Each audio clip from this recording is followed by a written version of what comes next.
He is in. Hey, Theodore, shush. How you doing, everybody? This is Chris Johnson from Michigan, and this is I think our 45,322nd Oblast, and we're kicking it out. I have some amazing people on this panel, as always, and what I'm liking is the same faces I'm seeing show up every single week. I'm watching individuals who truly care about what an impassive angel is about and what it's going to be. I do have I want to touch on a few points. I get tons of things sent to me all week, like you've heard me say in the past. All right. I have a lot of them lately that are a little political, and I want to explain something about that.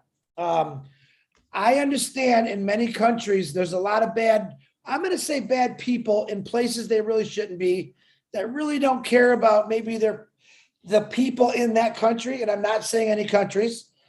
I try to stay away from it, but I know it's there. I know Oblast is going to fix a lot of things. Evil people is kind of hard to fix, especially if it's in a whole different world but I am aware of all the things that have been sent to me about a lot of countries that we could say genocide, people being, treated not so nice. Do I like it? No, but that's something I'm trying to stay away with. Even America's got people where I don't like them, that they don't do real nice things. But what I'm looking for always is solutions. I'm looking for patience and kindness for people who really want to help. And I believe in my heart that as the angels move around the world, some of these countries that maybe aren't treating people so nice. And one of these countries that we're going to talk about tonight through Edward is he's going to talk a little bit about that. So I don't want anybody to get upset. I want him to touch a little bit on that, where it's about Haiti, why it got there, and what's happening. So he will touch a little bit on that. I try never to bring politicalness in here whatsoever. I know people kind of comes that way. You've heard me say I'm not crazy about. So we'll just call those the G word. We'll call certain individuals we're not always crazy about because they don't really do the right thing, and that's always scared me. Well, we could say, we could look at the past, the Hitlers, slavery, all the things that were so wrong in this world that we never want to happen again. That's one thing I really want to touch on, but we cannot ever make this political. What we can do is make it humanitarian. So we can fix these people that think that they can do whatever they want to a human being, man, woman, and child. That's my goal. I don't ever want to challenge them. I never want to go against them.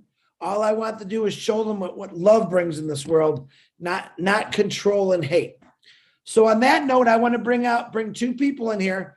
It's a father and daughter. It's Eddie Francis or Edward Francis, if I said that right. If I didn't, Edward, can you unmute yourself, please?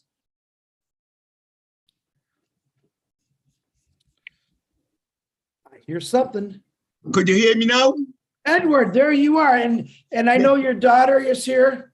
Latoya, Yes. Latoya, you could jump in whenever you want with Edward. But Edward, this show is yours. Please tell us your story and what you want to do. And then once we get through that, we'll maybe have some questions and some answers. What do you think? All yours? Ready to go, Edward? Yes, I'm ready, Chris. All right. It's all yours. It's all yours. Good night to all you founders, all your kings and queens. And my name is Edward Francis. Okay. I was born in the island, a beautiful little island of St. Kitts.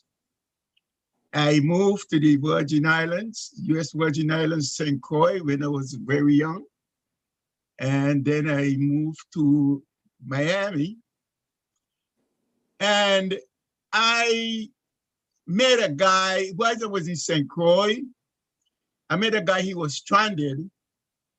And when I stopped my car, as I always does, because I always like to help people. And I asked him, I say, you look as if you're stranded. Do you know what are you doing here? So he said to me, no English, no English. I said, no English? What you're doing here? He said, Haiti, Haiti. I said, well, I can't speak Haiti's language, and you can't speak English. So what I do, I take him in my car and I take him to where the Haitians were living. We had some friends and they were staying there. And then when I got there with him, I realized that he was looking for someone that you usually go to Haiti at his house, but he don't even know the address. And I keep going back to Haiti because when I went to, I fell in love with Haiti. It's a poor country, and I fell in love with Haiti. And I've been going back and forth until I decided I'm married to a Haitian lady. And her father and myself, we got together and we built a hotel, a small hotel, very nice hotel, but small. And the father died. And in 2010, when they had an earthquake in Haiti, my wife that was married at the time, she died in the earthquake. I was also in the house, but God saved my life. And my plans, I've been in passive. A friend of mine, I know he's there listening to it because I saw him come up there, Theodore Williams. He introduced me, he came and told me about this in church one night. I think it was a Wednesday night. And like someone who's been running around for a very long time, when he told me, I said, you know something? I know what you're talking about. Even though it's the first time I'm hearing about Impassive. But I say I was around like when Walmart and those things, when John Walden was selling things out the back of his car. And then he started to sell shares on Wall Street for $3,000. But I had money at the time, but I didn't buy any shares. And after Brother Tia was talking to me, I tell him, you know, I would like to join it, but at the moment I don't have the money. He said, you don't? I said, no. He said, you want to get it? I said, yes. So he signed me up and I got the money, gave it back to him. And as I hear, now I'm in passive, maybe tonight is the first time you're all hearing me, but I'm in passive from July 2019. I've been in passive. And I never come on the panelist or anything like that, but I've been very active, getting people to join up and stuff like that. And me and my friend there, Theo Williams, we're very good friends. So when I first heard what Impassive was doing, every time, well, they signed me up, but every time I hear Mr. Ash speak, every time I hear him speak, I buy another spot. I end up with 7 spots, which I didn't know. My plan is that this hotel that we had in Haiti, I was going to pay out of what I was going to get from Impassive. I was going to pay the other party out for the hotel, and I'm going to use the hotel and for other orphanage. And that hotel that I was running there also was drilling water wells in Haiti. I had a big company, Caribbean Drilling. I was drilling water wells. I did a lot of work in Haiti, and the hotel is still there. But after the earthquake and my wife died and things didn't go too well, I leave Haiti. I'm not going to go and talk about what's going on in Haiti right now because that's not what I want to talk about.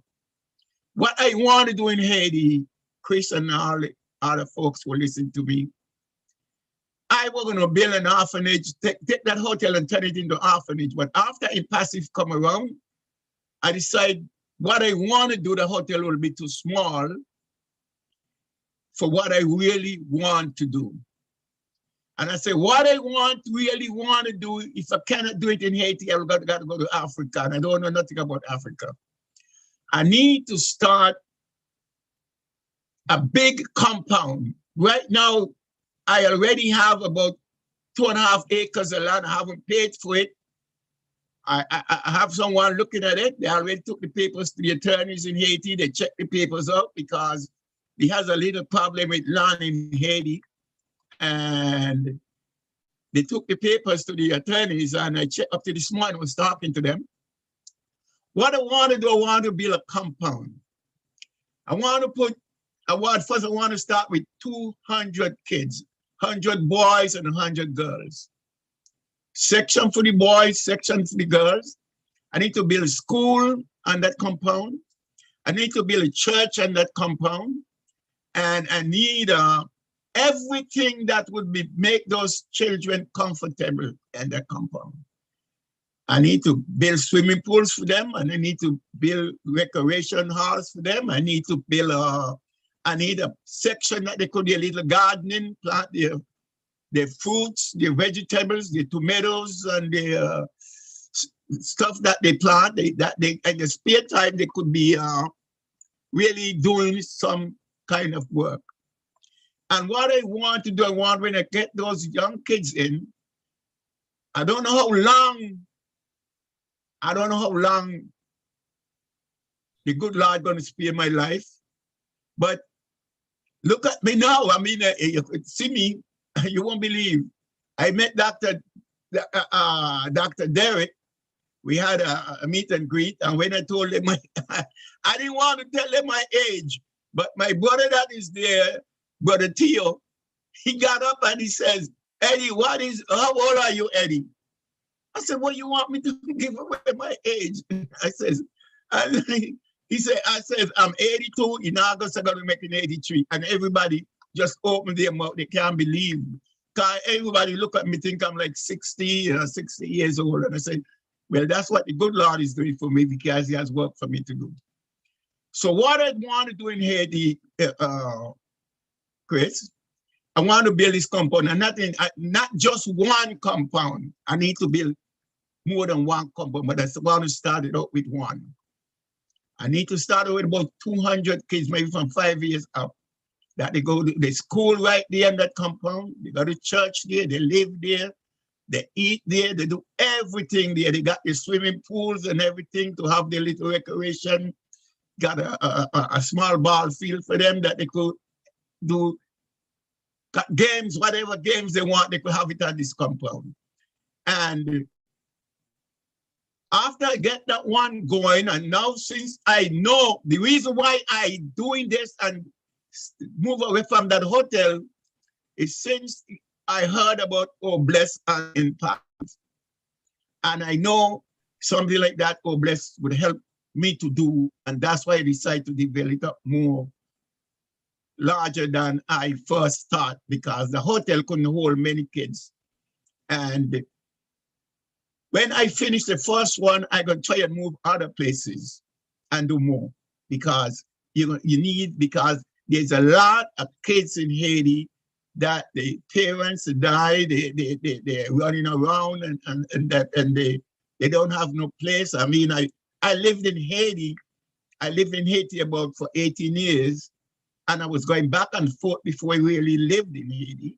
And I know a lot about Haiti. Sometimes I meet Haitians outside and I tell them, I even know about Haiti more than you know about Haiti. Because I drilling water wells. I used to go all over Haiti drilling water wells. And I know a lot about the country. And now everybody in Haiti who knew me, they are calling on me. They wonder when I'm coming back, when you're coming back, when you're coming back, when you're coming back. So my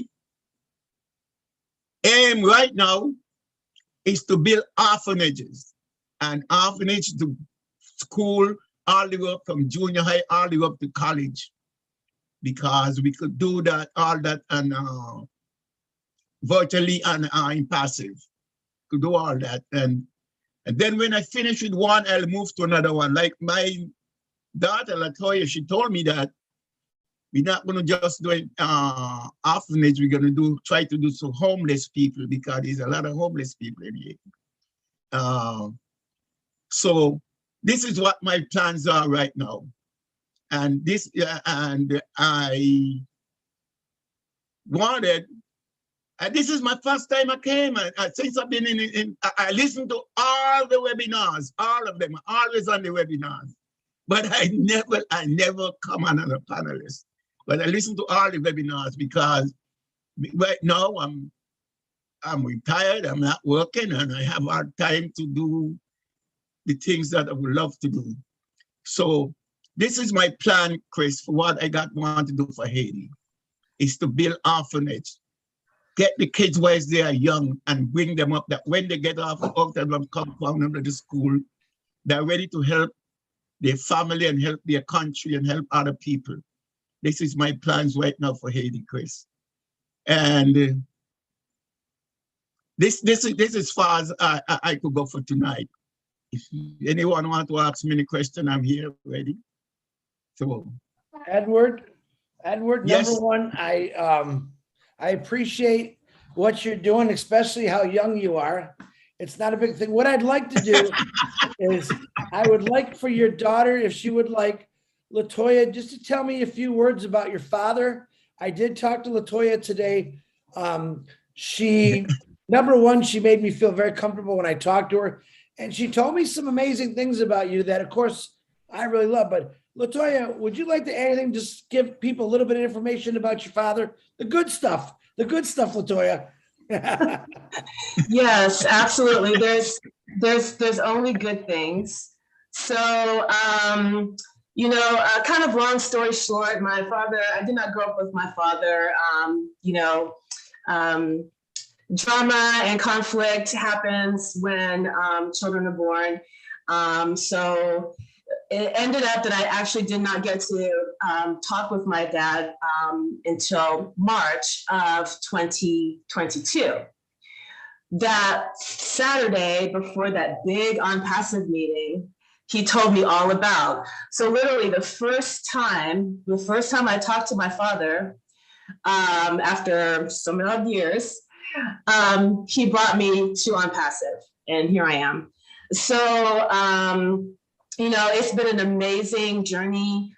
We talk every day, and as soon as he told me about his project, he asked me, of course, to help him get it to a platform where other people could hear what's going on, and offer their information, their assistance, any kinds of contacts, just to help us get to where we would like to be for the children there. It's very dangerous for adults. It is very, very dangerous there for adults right now. And so what happens to children when they have no parents, when they have no caregivers, no adults to help them, they are extraordinarily vulnerable, very, very, very vulnerable. So the plan is to have them be in a place that's safe. Of course, my first thought, well, let's just move them somewhere else. Well, Dad was like, no, we want the children to stay there. They have to have the opportunity to improve their country from within. And of course, finding out many, many weeks later about the, international refugee crisis, and many of those international refugees are children. So absolutely keep them in their home, where they know exactly what they need to have a better life, and On Passive will be able to give them every single tool to do that. A place to stay, food, water, shelter, security, support, education, healthcare, anything that they need. And it's just amazing that On Passive not only has the heart and the generosity as an organization to fund any needs, there's also, we can make this compound one of the most state-of-the-art places in the world. Haiti, of course, we know there's earthquakes there. So wouldn't the structure have to be, I was about to say earthquake repellent, but that's not what I wanted to say. So, the place where they would have to live would have to be safe, for any, natural disasters that would happen. And not only safe for that, but safe for people coming in and out. I know OnPassive has the facial recognition and being able to give a report on people's expressions and emotional state at the time. Well, wouldn't it be great if we knew that anybody coming in and out near or around the compound, we know what's going on with them, like how they're feeling, the kids or visitors. So, the basic desire is to help the children there. And the ways that OnPassive can help them are unlimited. So that's what I would say. Thank you. Latoya, I appreciate that. I have to agree with your dad in a lot of ways, as far as, refugees basically getting taken from your country, your home, and just thrown into a whole new country. It's a shocker, especially for little kids. I really commend your dad for saying, no. These kids are the future of Haiti. These kids that are living like this are going to change things for the better. I don't necessarily think it's always a great thing. Of course, we got to protect people. I understand why it happens. I understand why a lot of little kids are just left by themselves because of evil people. That's the bottom line. And I know what's going on in Haiti, which I did my studies and from what you have told me. And that's horrible. But I commend this project because it will work. I know it'll work. You know why? Because there's people like your father, like yourself, like Theo Williams, who want to make changes in that country. And the problem is we're all afraid of the big guy. That's the truth. We're afraid of that big evil guy or girl, however you want to say it. And we don't know what to do because we don't want to get injured, hurt, or threatened. But listen to me. And this is going to sound really horrible how I say this. It's kind of like I use it as a racism also. Sooner or later, all these old people that were racist, that were grown up in a horrible way, taught about it, all these evil rulers that were brought up to be like this, they're all going to die sooner or later. And who's going to come up behind them? Not new rulers, even though it seems that way. No, these kids that Edward Francis said, no, we're going to build this like a city. I'm not really crazy about the compound word, but it's to protect them, to keep their heritage going the right way, to teach them the right things. My gosh, Edward, the first thing he says, it's going to be a church in there. Absolutely. There's going to be some educational schools there. Absolutely. But if we just pull them out of everything all the time, it's like we lose, they lose. I know I wouldn't want to be pulled out of my home, say, you got to go. That's just the way we got to change that mindset. So, Edward, I commend you. Now, I see that we have a hand up as Professor Howard. If you'd like to unmute yourself, Professor, and ask your question. Yeah, can everyone hear me? Very little. Can you just speak a little louder? Okay, I'll try to speak directly into the microphone. Is that better? There you go. That's a little better. All right. Yeah, I've got some serious problems here.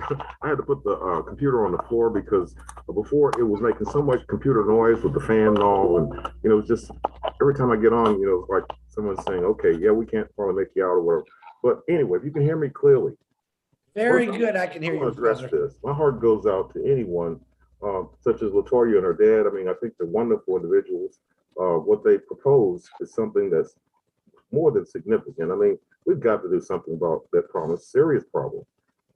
As when I was a kid, as a matter of fact, here in the United States, I was bullied, a lot earlier because I was like, I didn't want to fight anyone.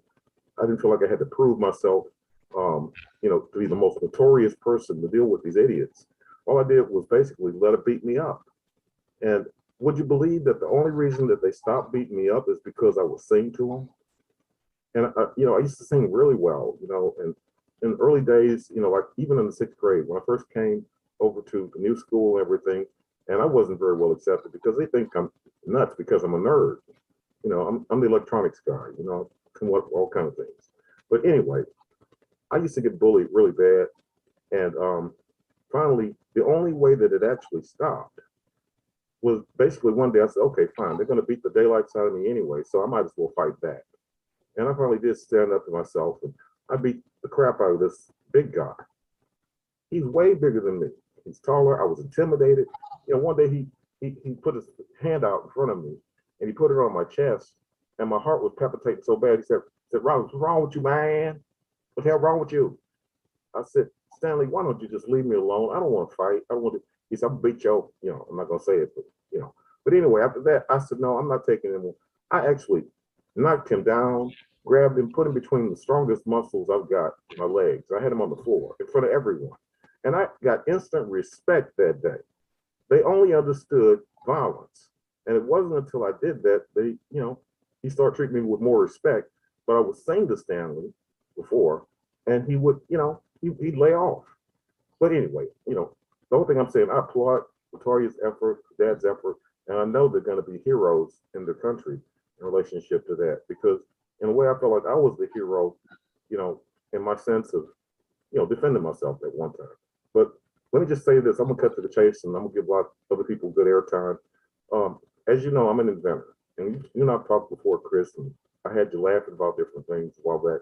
I love you, man. You're just marvelous. You have so much value. I love everything you express. You come directly from the heart. I'm a man from the heart. I love people. And I will say this, I've got something that whenever I can find out how to get on this, because I understand Ash is welcoming ideas from us. If I can send him my schematics, the drawings, let the experts do what they will with this product, I think we're going to revolutionize something else. Another thing we can add to our income without passing. I'm the guy who invented the toilets that flush by themselves over 50 years ago. Okay? And they stole that from me. Now, what I like to do, I've got a newer version of it. It's an upgrade. Can you believe that you can install it without any tools? You don't have to be a techie. You can just set this thing into the top of the toilet bowl and then, just hook up the chain and you're done. You plug it in with a long cord. It's perfectly safe. It's watertight, no electrical problem. The thing is I designed this thing so that anybody can install it within about a few minutes, if that long. You don't have to be a techie. Real easy to do. You drop it down in there. It holds itself in place and it will flush the toilet when you walk up to it and leave. It knows when you've used it and it flushes. It doesn't get any more straightforward than that. They don't have an upgrade kit, to my knowledge. All these companies, they're still building this thing the way I did it 50 years ago. And you have to have a professional install it. They charge a fortune for it. We can do it at a low price point. And I'm sure if Ash decides to get on board with it, I would love to just give him the exclusive rights to build this thing. I don't care if they put my name on it or not. Whatever they can do with it, And I know you can probably get better in touch with Ash than I can, because I don't want to disturb him. I know he's very busy. But if you can just somehow let him know to contact me, if I got to give him a phone number, email address, however you can get in touch with me, and I can just send him what I have. All right, Professor, let's do this. Keep your idea, have everything documented. There's going to be a time and a place where Ash is going to be looking for new ideas. And there will be, from what I'm being told, there's going to be a little thing in your back office that you can send these ideas to. But right now, he does want to hear different ideas, but he also wants to get what he's got going first. Oh, of course. So one of those things, thank you. One of those, a lot of people have sent me ideas. I don't want you to send them to me. I want you to keep them for yourself. Okay. And when Ash is ready to start listening to these ideas, he'll listen to them. Go ahead, Julie. Professor? Yes, Julie. How you doing? I'm gonna put Chris's contact information in the chat. And why don't you just forward what you have to Chris, and he knows exactly where he will send that to, okay? The best is to send him what you have. Julie, I appreciate that very much. I certainly will. I'll chat for you privately to you. Okay. Yeah, because like I say, I don't want to interrupt anything Ash is doing. I know he's very busy. He's extremely busy. What's a privilege when we can actually have him? I just feel like I know him. And I feel like I know all you guys. Y'all are just family. I love y'all, Julie. And one day we'll probably lay an eyeball and handshake on each other, a hug and all that. But we are on a roll. And when I tried to tell my people that's under me, about what's going on now, because a lot of them don't ever log in. They never go to the back office. They just don't seem to do anything. I said, look, you guys need to plug in like Chris and Marty DeGarmo and Red Redford and Mr. Morlock. I mean, all these folks, y'all all just fantastic. But the thing I'm saying is, I'm trying to get them engaged because I said, look, my God, if you people just get a few dollars into your account that we don't touch yet, and then unlock it, if you have a money problem, Ashton made provisions so that nobody's left behind, as we all know. And, it doesn't get any better than that. So look, I applaud everybody's efforts with everything. And I've learned so much from you folks. You're my mentors, you're my friends. And, I've been having some technical difficulties, of course, with my computer, and I haven't been able to get in like I'd like to. But I'm trying to get more engaged. I saw this and I couldn't resist it, especially when they were talking about something near and dear to my heart. Because as I mentioned, y'all heard my story. I've been bullied, but yet I overcame it. And I emerged somewhat of a hero because people looked at me, they said, Howard finally stood up. And then they started respecting me, And that, it's a shame that there are people like that in the world, but we got to face it. Everyone is not of our heart. They're not, good people. And we've got to do something to try to eradicate that, protect people, as Latoya and her dad are doing. I applaud that. I applaud everyone's efforts. Professor, if I may, I just send it to your chat right now. Okay. And please include all that information that's there. Uh-huh. To Chris, and then, well, good. Thanks so much. Thank you so much. Julie, I appreciate you very much. And also you, Chris, y'all just great. Yeah, Julie, put your email in there too. All right. So I'm gonna double send it to both of us, Professor, please. Hey, I certainly will, Chris. Absolutely. And like I say, we don't want to bother Ash with too much. I know he's got a lot on his plate, but when I can, if we can do this could probably add to our product line because, I feel like we do a lot better than the companies that are charging people too much for this thing. This thing should have been in the home. I tried to do it years ago as a cheap version, as a kit upgrade. And that's what I started with. And then they ran with the ball and put this thing out and made a fortune and left me out. My attorneys sold me out to foreign industry. And they made a fortune, Mitsubishi and all their subsidiaries, they're in the big umbrella companies. I could just go on for days to name companies, Air Delights, Neutralis, Impo, Toto, Zern. There's just so many companies making my stuff. But I think we can compete with my earlier product because it's way ahead of what they did. I mean, we can even add speech recognition if we want to. You just say flush and there it goes. It just does its thing. But I'll let the engineering team do what they want to do with it. I'll present everything I have, and in good time, we'll get this hopefully going.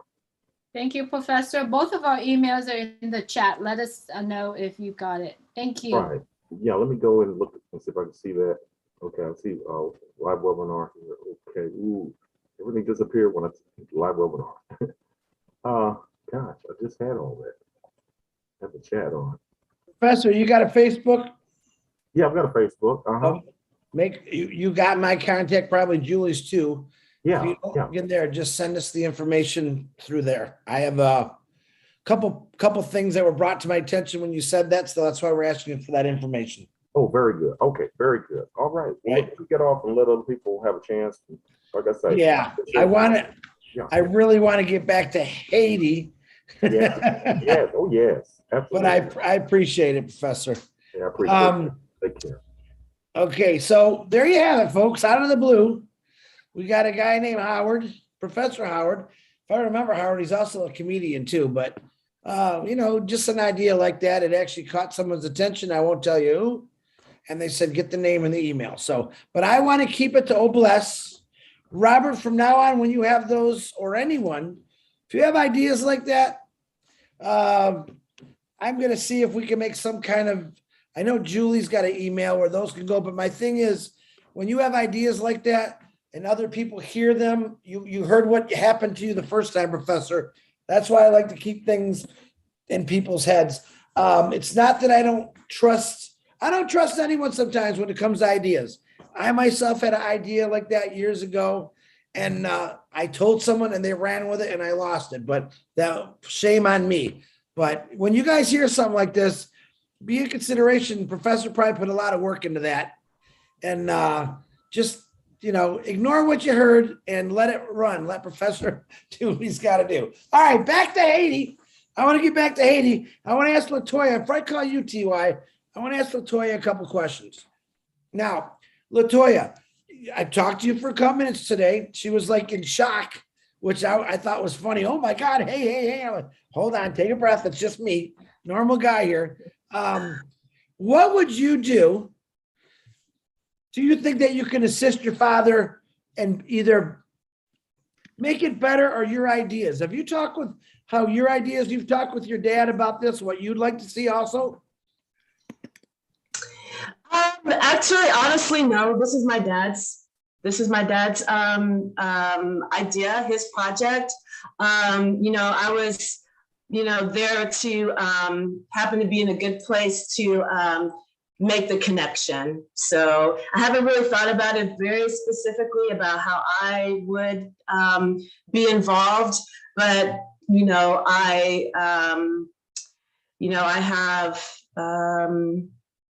I'm 100% committed to my success and to my dad's success. And I know how to talk to people. I've worked with kids, I've worked with adults, I've worked with a whole range of people. So almost kind of just whatever it takes, whatever I can do, wherever my area of expertise. If it's not my area of expertise, I'm great at connecting people. So basically I would do whatever he wants, whatever he asks for me to do. I know you're a social worker, correct? Yes. Yeah. So I'm sure, and I always say this, so you guys have heard Edwards. Uh-oh, we just lost Edward. He's having a warning signal.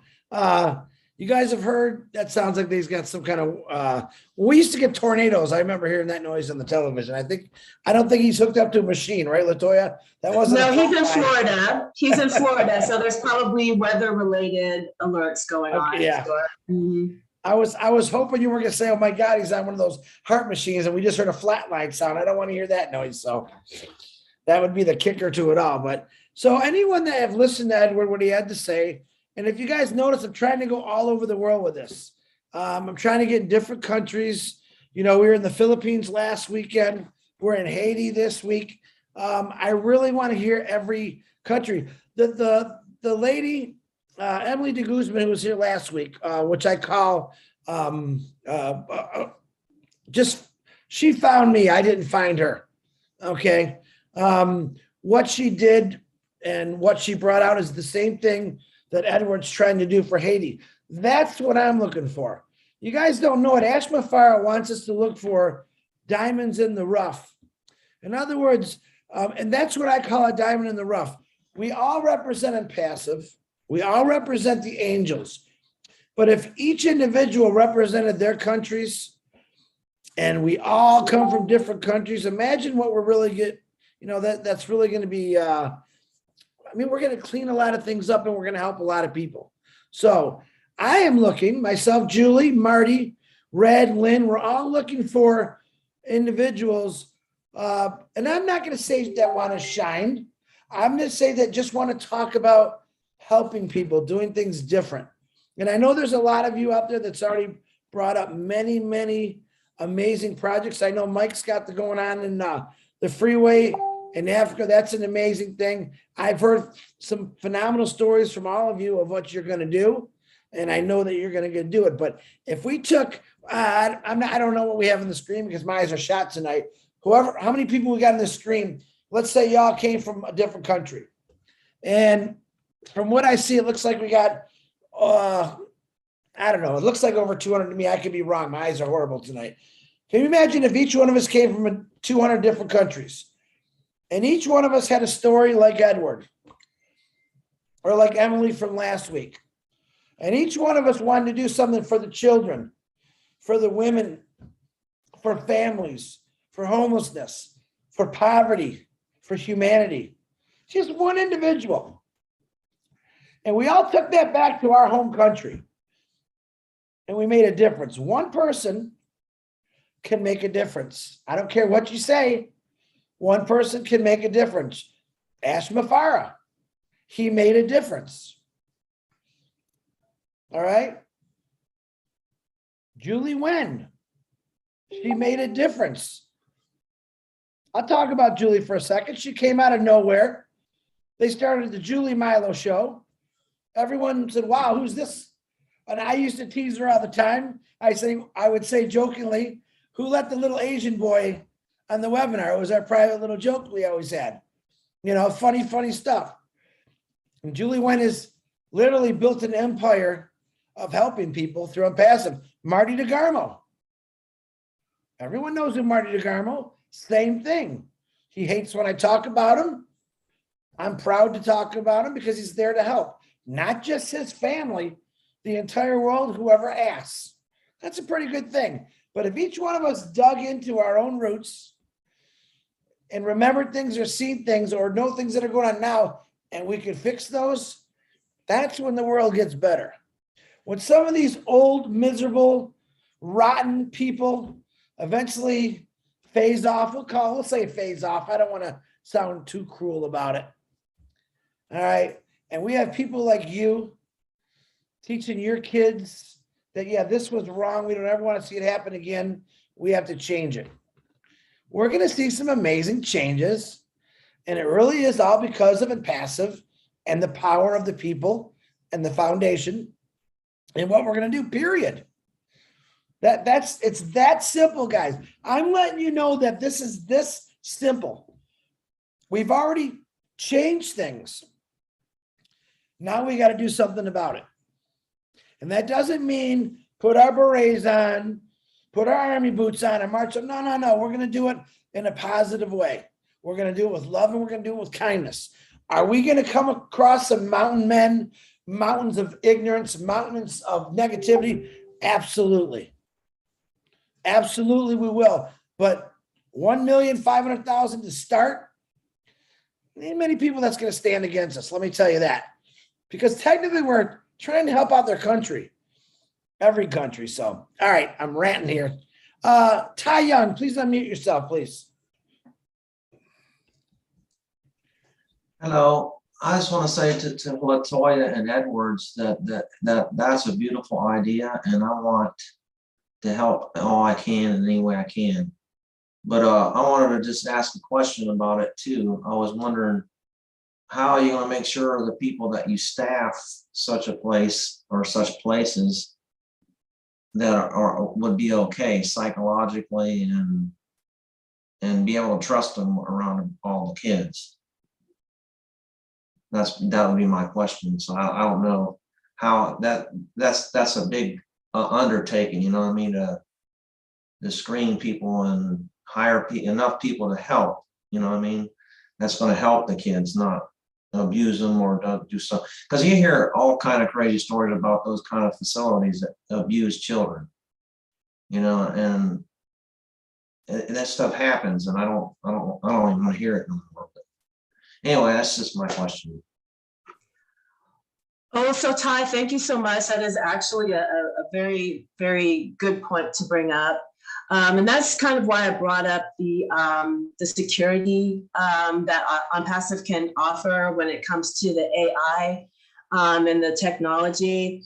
You know, so working in any state in America, so I'm licensed in the state of Tennessee, and working as a professional, you know, with children, there's a background check, and then there's another step. There is actually more intense background check when you're working with children. So there is a standard for making sure that anybody who works with children basically is properly vetted. And I know that with staff, you know, the AI portion where we can, you know, see who's coming in, who's coming out, you know, so I think keeping, you know, safety of the children in mind at every level is important. And thanks, Ty, for bringing that up. So however Impassive can assist in the most secure safe way is how we would handle that. What do you think, Ty? That answer your question? Because you asked Yeah. the right question to the Yeah. right lady.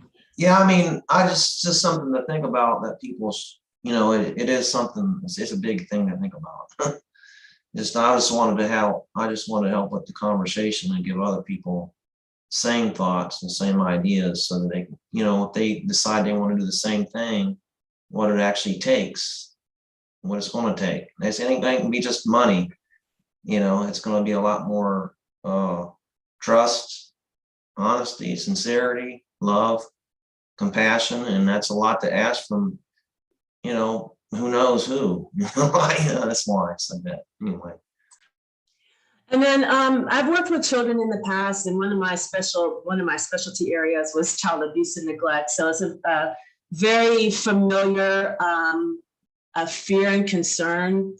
And one of the things is that we can't 100% blanketly protect every child. Like, we can't keep bad stuff from happening to children. But one of the best things, though, is when those, hold on, oh, something bad's gonna happen to my children. No, I'm just kidding.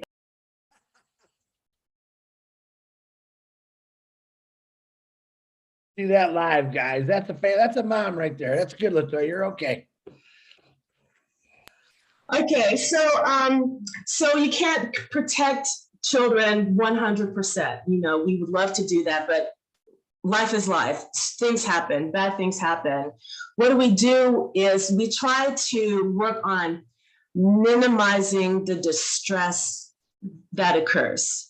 So I'll give you an example from me and my two kids. We were taking our babysitter back home, and where she lived was it was one very narrow road, and it had been raining, in the Pacific Northwest right now, and so we had actually pulled over to the side to allow her mother to drive past us. And when we moved over to the side, we ended up getting stuck in the mud. Didn't realize it, and then I tried to pull out, and as I drove, hit the gas, it just sunk us deeper in the mud, and so we were kind of tilted. The kids were freaking out. They were freaking out. I was freaking out too, because it is weird just kind of, being tilted to the side. But what happened is that it was technically a trauma. Okay, they were distressed about it. They were scared, and I could not stop us from getting stuck in the mud. But what I could do was help ease their distress. Hey guys, we're fine. We just got stuck, and doing the explaining. So even if something unfortunate happens, we hope that it doesn't, but we can't control that. We do our best to help make it easier. We also want to give kids the opportunity to speak up. That's one of the things that kids don't really have. They don't have the opportunity to say, hey, this is going wrong. This is how I feel about this, and so giving kids a voice helps to protect them, because things that happen to them, bad things that happen to them, usually happen in secrecy. We don't know what's going on. They don't have a voice. They can't say, hey, we're in trouble, we need help. So also giving kids a voice to speak up for themselves. Because for my kids, they had a traumatic experience, and what do? They talked to me about it. For a good long while, my daughter brought it up. Do you remember that time we got stuck in the mud? Yeah, that was kind of scary, wasn't it? Yeah. But we got to eat chili because my babysitter took them to her house while I was waiting for her dad to come pull us out. They got a chance to eat chili, and they got a chance to see her animals. She has like rats, and so it started off as a traumatic experience, but as we processed it through, it ended up being just a funny memory or a weird memory, like, you remember when that happened. So being mindful of giving children the authority and the voice to speak up for themselves, and to have on passive there as their angels. Thank you. Very good. Thank you. I think we found another diamond in the rough there, Julie, Marty, Lynn. I'm really liking Latoya. Yeah, I have to agree, Latoya. It's almost impossible. I mean, there's people in your own backyard that might be doing something pretty bad to children right now. That's the hard part. I think we all got good plans. We can help a lot of people through that. And it was a good question, Ty. I think Latoya answered that with very good professionalism too. So thank you, Latoya. All right, Engineer Mike, can you please unmute yourself? And thanks for the question, Ty. Hello, everybody. Good evening, our leaders. Another great day here in our Compassive blessed brainstorming. I just wanted to the topic is a great one. Thank you, Edward. Thank you, Latoya, and our big bro, Professor Howard. Thank you very much for and all the other speakers who have spoken before. Ty, thank you for your question. So I wanted to know if, Edward, if you have any connections, if you've gotten connected or Latoya with one of our sisters, Amadine Dakotin.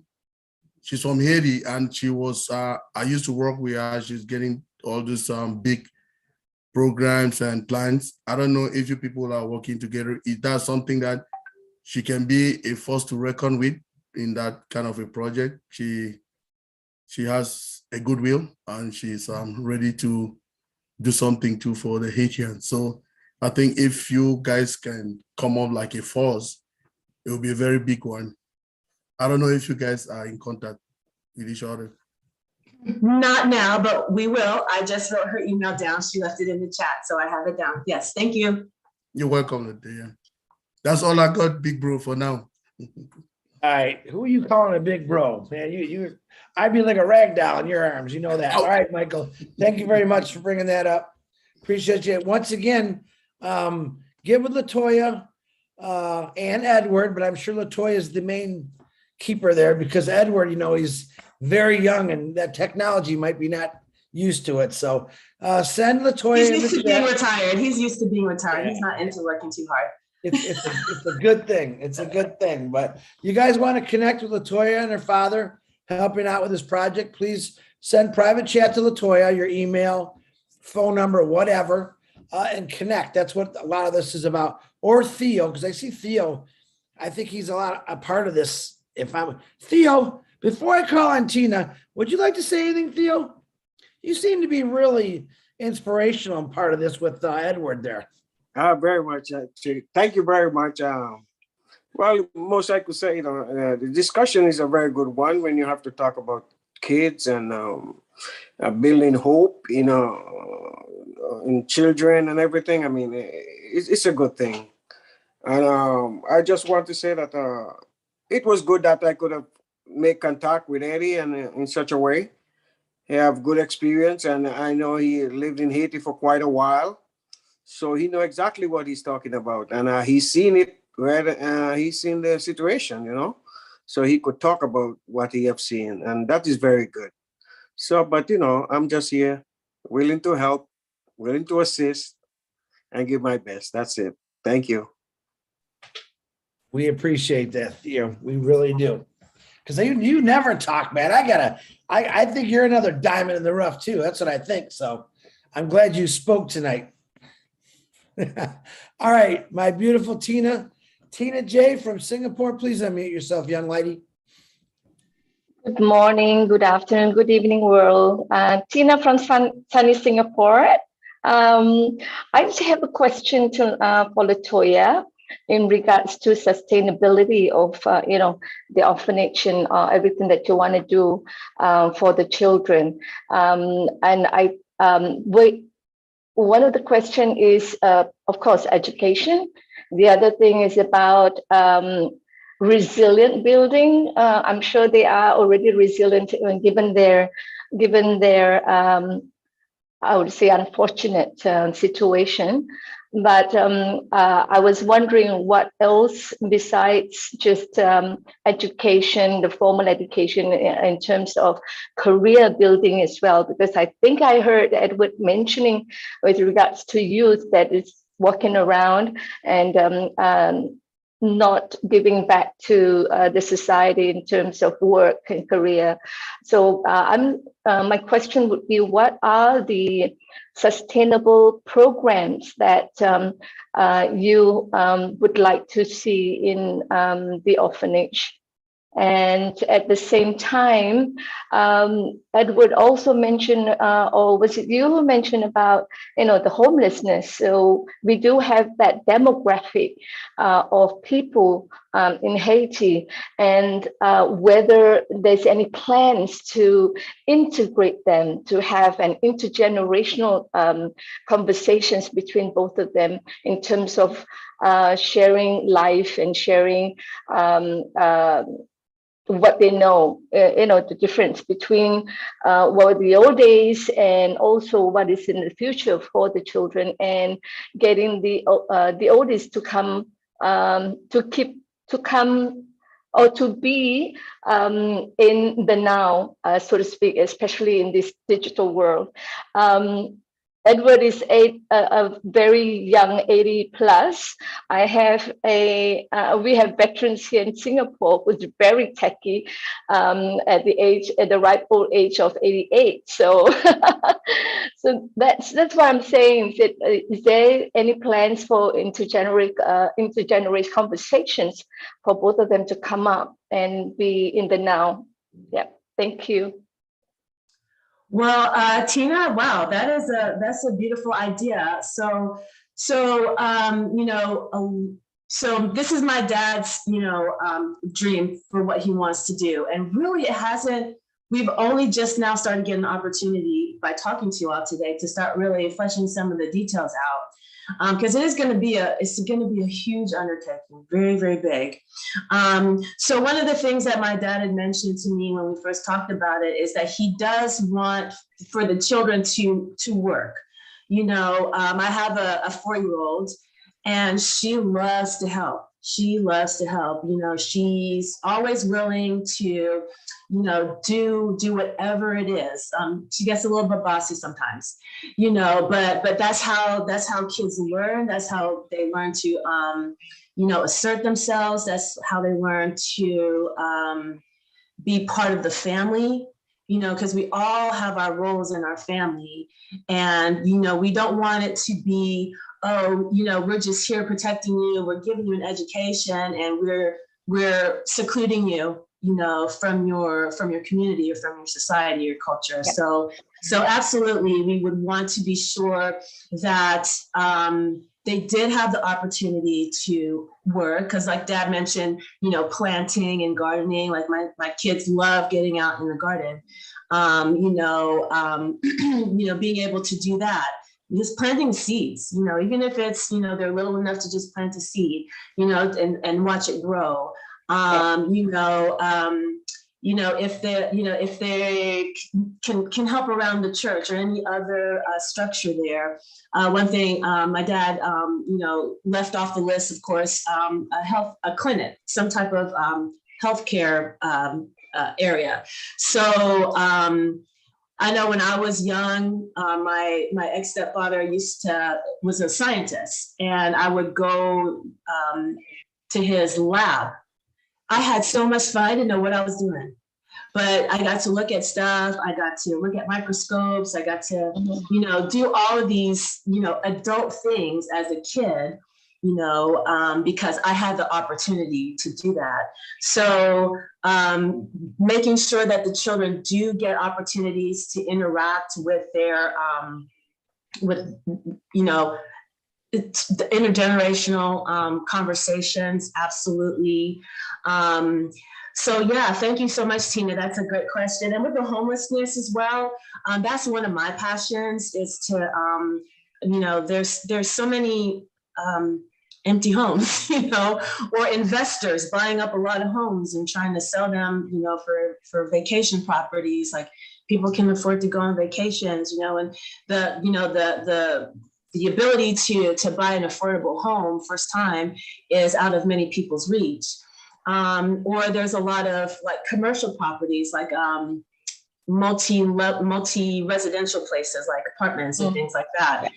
On the market here, out here in Seattle area, you know, imagine, you know, like having, you know, putting that together and, you know, fixing it up for, you know, for homeless teens or, you know, for homeless vets, you know. So, I mean, homelessness and addressing that as an issue culturally, absolutely. And how can we get the children involved? What are they, how can they see people going from homelessness to, you know, doing something, having a place to stay that's safe, that's earthquake resistant, you know, that protects them.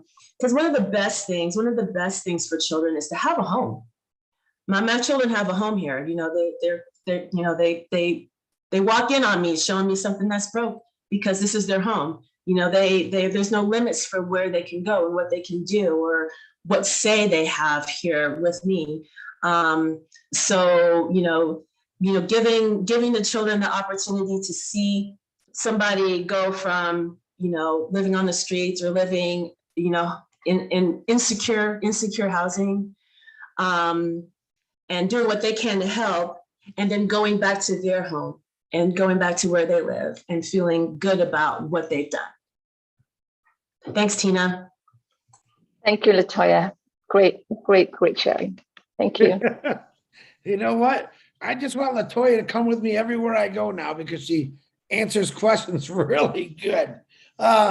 Before, I have to bring someone on because he said if I don't bring him on, he's going to beat me up. So Marty, he has something important to say. Marty, can you unmute yourself? Please, Bruce and Narelle, I apologize. I don't normally go out of turn, but he's pretty demanding. He wants to say something. So Marty, you go right ahead, brother. It wasn't quite that bad, everybody, okay?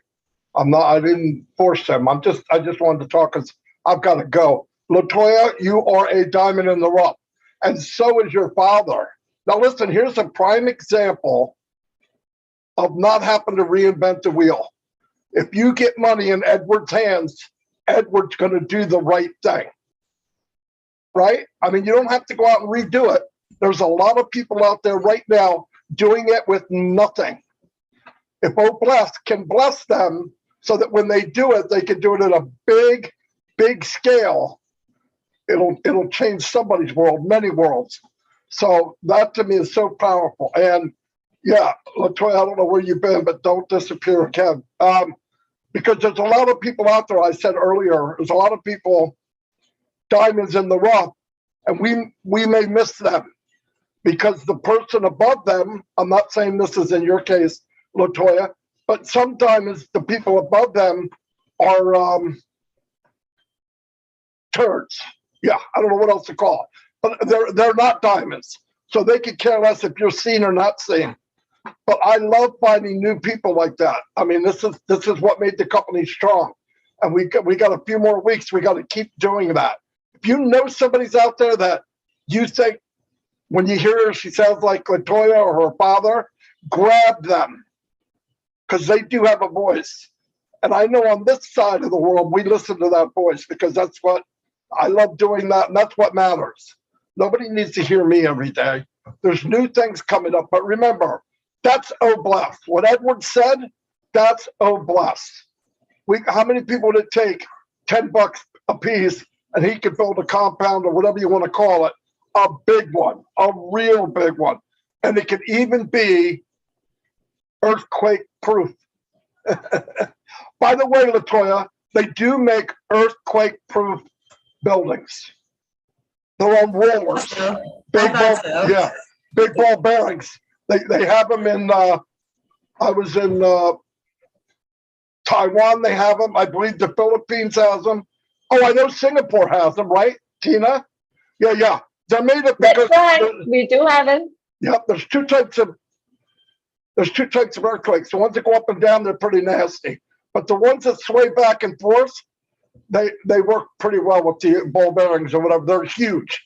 But yeah, anything can be done, like Ashley Farr said. And we're going to have the resources. We just got to focus it on the right place. And the only way to do that is keep digging in the dirt and find the diamonds. Some of them pop up easy, like Latoya just did. But it's because of this platform that she even had a place to say something. And whoever invited her and Edward, Theodore, whoever did, that's how you do it. That's what's going to make a difference. And I did not cut in, Bruce, because I love you. And Narelle, I would never cut in front of you because I'm afraid of you. So, Chris, give it back to him. No, I knew you had to go. So, Marty, thank you for that. I'm going to say this real quick. I know the last couple of weeks, it's been tough to do webinars. A lot of people say, what should we talk about? I was actually talking to Julie about this last night. I said, I have the easiest webinar because people already have this in their heart and in their brains. I don't really have to talk about products. I already know how great they are. I think I have the easiest webinar possible to run because all you got to do is come on and tell us how you want to fix things. It's pretty simple. It's pretty simple. So I'm really excited to be part of Obless. I really am. And Latoya, I said, I've found more gems on this website and they're popping out all over, but I know there's a lot more out there. I know I'm looking at a lot on this thing. And guys, really, that's what we're looking for. I mean, I'm going to bet $1 million Latoya did not come on here to be this vocal, even though I've heard her talk before, but she's answering these questions like she's been doing this for years because she has. She's a social worker. All right. Now her skills are phenomenal, but I know I'm not a social worker. I got a daughter that's a social worker. I can't compete with these ladies, but I can learn from them. So you don't really necessarily have to have the educational you hang around with Latoya long enough, you're going to understand what her goal was when she became a social worker. My daughter drives me up the wall because she comes home every day and she tells me about what she had to do. Her challenges see, I can't even speak right, but it's pretty interesting. But I'm learning from her. I just don't know that I am. But then I get someone like Latoya on here. I'm like, okay, I know exactly what she's talking about now. So, all right, I got to get back to these individuals. It is, listen, Brucey, I'm going to let Narelle go first because I'm a gentleman still. And I know you're waiting, but Narelle, I know Bruce is going to say, you go right ahead, Narelle, right, Bruce? Yes, I was going to tell you that anyway. I knew you would. So, Bruce, I appreciate it. You are a true gentleman. Narelle, I hope you're doing great. Good. It's good to see you back. Strong as ever. You went through some tough times. Go ahead, Narelle. Let's hear what you got. Thank you, Chris. Thank you, Julie. Thank you, Lynn. It's always an absolute honor to be here on the Obless platform. I wanted to thank you also, Bruce, for letting me go first. I wanted to thank Edward and Latoya and anyone else who spoke today. But Latoya, you touched a part of my heart because I was misdealt with as a child. I am Narelle Walk-On from Australia, and you wouldn't think that it happens. And Australia is away from a lot of countries. We are a very rich country. We are diverse. We have everything we absolutely need. But my heart always goes out to the children. One of the things that you mentioned was giving the children a voice. Now, back in my day, when all of these things happened, basically growing up in a religion or church, and this isn't against any one of them, it was said to not talk about things, brush things under the carpet. You were never given a voice to even feel confident enough to say, hey, this is happening to me. A few years ago, I put together a program called Hear My Voice. Really a beautiful program put together for young girls in particular. And it's not necessarily not saying that boys are not misdealt with, but mine was because I am a woman that I can relate to girls. But that absolutely hit my heart because it is a big thing for children to know that they are heard, and I always said to any child, keep speaking, keep saying, because sooner or later you will hit the right person who will listen. That's the big deal. We as adults, both male, female, need to listen to what our children are saying, because in between those words sometimes is hidden sadness and fear. Fear of stepping out, fear of being told, don't be silly. You know, all of those things that you hear as a child are not necessarily a child being bad, a child being naughty. There is something usually hidden behind that. So Latoya, thank you. Thank you very much for standing up for the children, for allowing them to have a voice. I think it's important that we all understand, you know, what Oh Bless is going to do for our world, you know, for the children, for the homeless, for anyone who reaches out, for those who don't reach out. You know, we need to actually be a voice for those people. And we need to let them know that there is a purpose for them. I think one of the biggest things, you spoke about your 4-year-old wanting to do and help and do the gardens or help in any which way they can. Every one of us and children need a purpose in life, because without that, we don't really have anything. You know, what are we living for? You know, for years, I asked the Lord after my heart surgery, why did you keep me alive when I felt that I didn't have a purpose? But sometimes it doesn't come immediately. It comes step by step in the Lord's way, you know, not in what we think we should be doing. So I suppose I'm asking people to look inside your heart, you know, go inside, see what it is that you really want to do. Oh Bless is a platform that will bring a change. It will bring that balance back to humanity, because as Chris says, we're all here. We're all showing our hearts. We're all here for a purpose. My purpose keeps growing stronger. And yes, I have just been through some really tough times where it has affected me quite emotionally in ways that I never thought that it would. You know, supporting my 2 girls who lost their dad just recently has been overwhelming for me. You know, you talk about the relationship with your dad, and blessings to you, Latoya, for reconnecting and seeing the vision, because that is hugely important for your dad as well. I think, you know, supporting others is a big deal. It isn't just words, it's showing of love. And you certainly show that, Latoya. So blessings to you, blessings to everyone here. And thank you, Chris, for allowing me this platform to share today. So thank you so much, Noelle. So the way that I interact with my own children, because I'm a single parent, went through a very stressful time last couple of years, and I wasn't, you know, my own parenting skills definitely needed some work. But what I really kind of discovered is I treat my children as equals.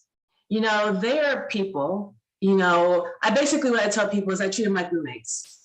You know, they live here. They're roommates that are broke. They don't pay any rent. You know, you have to do everything for them. You know, sometimes you have to take them to the bathroom, you know, but you know, you're a caregiver. You know, a caregiver is basically what I am for my kids. I'm there to take care of them, but I'm not there to change them or apply my unhealthy expectations to them and their behavior. And a lot of us don't know. A lot of us just are not raised that way. It took me years working in the field. And even then, I did not even feel equipped for my own kids. You know, so I had to have a change of mind and a change of heart. And we can do everything that we can for the children in Haiti. You know, we can give them everything they need. But if we don't give them voice and authority and autonomy, you know, they would be growing up still in a very unhealthy way, even though we are thinking that we're doing the best for them. Absolutely, Latoya. And I think you're right. You know, like we can, as adults and as males, females, I've always said that I don't want to throw money to people, to those in need, because I don't think it's about just the money. I think the Apple's money, whatever you want to call it, is going to help in many ways. However, it's building that structure, building that platform of allowing them to grow the way that they need to grow. So particularly the children, I was a single mum for many years. I still am a single mum. And it's a struggle out there for any single mums doing the job of both father and mother. And, you know, they say that you can't be the father. Well, you're right, you can't be. You can only be a mum to your children. But by crikey, I can tell you it takes greater strength to step up and do the loving parent, the disciplining parent, the parent that's got to be there 24/7. So kudos to you for raising your children and being the person that you are. So thank you. Thank you, Narelle. I appreciate it. Thank you.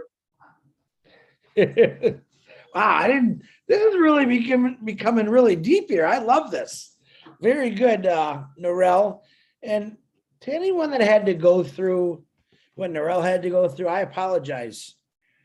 I didn't do it, but I think the world owes you apologies. It's a weird way to say it, but that shouldn't happen to anybody. So as a adults, man, adults fail the children, and I tell my therapy clients, you know, when we deal with like childhood issues, you know, I'm a mom, and I know that however my children come out, it is 100% my fault, good and bad. Latoya, we can have a discussion on that. And that's the way, listen, and I have friends that were the most perfect parents in the world, and their kids got into bad drugs. Actually, one took his own life because of heroin, 20 years old, and they were the best parents in the world. I think it's, you know, in this world, there's just, the devil gets in certain people, and the devil knows how to attract those people to people that maybe are a little down or whatever. Just, I always say, you got to keep your eyeball out there all the time. For an example, a funny, cute example, my neighbor and I were outside in our front yard watching the neighbors across the street blow fireworks off last night. Traditional, you know, love it. And he was standing like in his garage, and the firework canister had tipped over, and it shot right at him, and it blew up like a foot from his head. And of course, I'm laughing because he didn't get hit, and he didn't even know what happened. And he looks at me, his ears are ringing. I said, "Come here, Jeremy, come here." I said, "You always got to be aware of your surroundings no matter what, even when you're having fun, because that's when the worst things can happen." So I think a lot of you parents, don't take it so hard, because you all want good for your kids. And no matter what you do, Latoya, you can take your kid to church every single day. You can feed them the best food. Sooner or later, they're going to eat that Twinkie. Sooner or later, they're going to drink one of those drinks. It's normal, but that's called, I think, just growing up. But I think everyone really wants the best thing for their kids. But I want you to think back when you were a kid. Did we always listen to mom and dad? Nah, we didn't. But don't take such heart. If your kid does something wrong, your kid made that decision to do it, just tell them don't do it again. You know, that's the consequences. So, Chris, can I just so it is good to know that so that's great, you know, and we're doing that at a young age. You know, I definitely make sure that my kids have good direction and guidance and boundaries with it, and they can do their own thing within, you know, what I say do. And even if they do things, because I'll tell you, my son is 7 and my daughter's 4.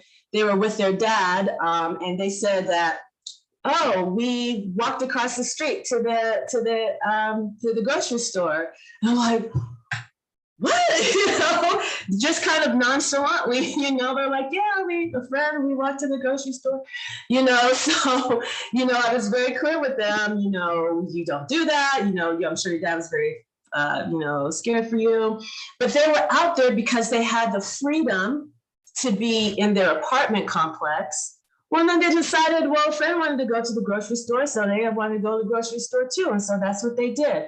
They walked there, they walked back. You know, we didn't, you know, we didn't punish them. We didn't, you know, we didn't turn it into like a World War III. We shared with them how concerned we were about what they did and what do we do the next time. If a friend says, hey, let's walk across the street. Well, we say, no, I can't. I have to talk to my dad first, or I have to talk to my mom first. You know, so it's letting them make the mistakes too, and then helping them process so that they do better the next time, and not coming down with them with a heavy hand. Because what did they learn? They just learned that, well, you know what? The next time I'm not going to tell mom when I go to the grocery store. I'm still going to go, but I'm not going to tell anybody about it. Thank you. Chris, sorry, can I just step Narelle, in? go ahead. Yeah, I know, and then I'm off, sorry. Chris, you touched on something about, you know, doing the best job you can as a parent. You know, my parents may or may not have known what was going on, but they were doing the best they could at the time. And I just want to say that to each and every one of you. We can look back in hindsight and say, oh my gosh, I shouldn't have done that. I should have did this, or, you know, done that differently. But we can't live in hindsight. We can only live today and to look forward for the future. We do the best we can with what we have at the time, with the knowledge that we have. They thought they were doing the right thing by keeping quiet, or, you know, under that religious sect of, you know, not saying anything, but they only believed in what they were told at the time or their experience. So I just want to say, for all parents out there, you know, it's a tough job. You know, we're not handed a manual to say, this is how you raise your children, step 1 to 10. You know, we're just given and blessed with children, and I am certainly blessed with my 3, because I was told I only had 5% to have them or to have any child. So they are a true blessing. But even to this day, there are some things that my children do that I sort of think, whoa, okay, I didn't teach them that. You know, the society out there says they've got to be this way and that way, and they're pulled and they're pushed and everything like that. So you just have to stay strong in your faith. If you have faith, know that you are doing the best you can today. And when you learn more, you will do more, you know. So I just wanted to share that, Chris. Thanks again. Very welcome, Narelle. Thank you for bringing all those beautiful things up, and I'm glad to see you back, sweetie. Okay, guys, we have Bruce, you're next. We have, it's like a little after 10:30. Try to want to get done before 11 or sooner. We have, after Bruce, we have 1, 2, 3 hands, it looks like, up. So anyone that wants to get their thing in, raise your hand now so I can get everybody in. Bruce, please go ahead and unmute yourself. Thank you, Chris. What a lively night we've had tonight. And I want to first of all thank Eddie for his enthusiasm and his passion. And, you know, it was weird to hear him say, well, if I can't do it here, I'll do it in Africa. But where you want to be is Haiti. So that's where you stay. I was brought up, and I learned early, I learned in my growing up that my parents did the best they could with what they knew. So whatever a parent gives to a child comes from what they've learned themselves. Theo, I want to thank you for encouraging me to be here. And I want to say to you, Latoya, you're not a diamond in the rough. You're a treasure found. And you've always been a treasure all your life. And what I always said, we should understand that we're all perfect.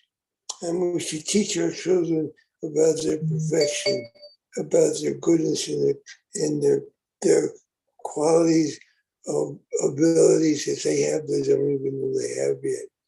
But, you know, when I was in East Africa, I was involved with a group of addicted mothers.